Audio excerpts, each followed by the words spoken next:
Hello, അങ്ങനെ മൂന്നാമത്തെ ദിവസം നമ്മൾ ട്രെയിനിൽ തന്നെയാണ്. ഒരു മിഠായി എടുത്തിട്ട് കുഞ്ഞിൻ്റെ ഫോണാണെന്ന് പറഞ്ഞ് ലോക്ക് തുറപ്പിക്കുന്നതാണ് ഈ കാണുന്നത്. ഞങ്ങൾ ഭക്ഷണം വാങ്ങുന്നതെല്ലാം സ്വിഗ്ഗി വഴിയാണ്. കുഞ്ഞ് പറയും ഇന്നത്തെ ഉച്ചഭക്ഷണം എങ്ങനെയുണ്ടെന്ന്.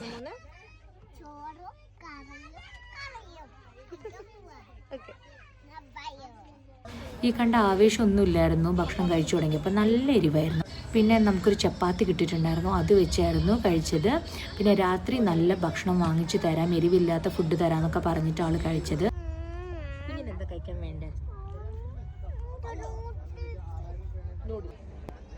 കുട്ടികളെ ലക്ഷ്യം വെച്ചുകൊണ്ട് ഒരുപാട് ടോയ്സുമായിട്ട് ഇങ്ങനെ ഓരോരുത്തർ വരും. അങ്ങനെ നമ്മളൊരു സ്പിന്നറൊക്കെ വാങ്ങിയിട്ടുണ്ടായിരുന്നു. രാത്രി ആയപ്പോൾ കുഞ്ഞ് ആഗ്രഹിച്ചതുപോലെ തന്നെ നല്ലൊരു ചിക്കൻ നൂഡിൽസൊക്കെ വാങ്ങി ഞങ്ങൾ രണ്ടുപേരും നന്നായിട്ട് ആസ്വദിച്ചത് കഴിച്ചു. ഞങ്ങൾ കിടക്കാൻ പോവുകയാണ്. നാളെ ഒരു രാവിലെയൊക്കെ ആകുമ്പോഴേക്കും ഞങ്ങൾ ജമ്മുതാവി എത്തുന്നുള്ള പ്രതീക്ഷയിൽ ഇന്നത്തെ ഇവിടെ വൈൻഡപ്പ്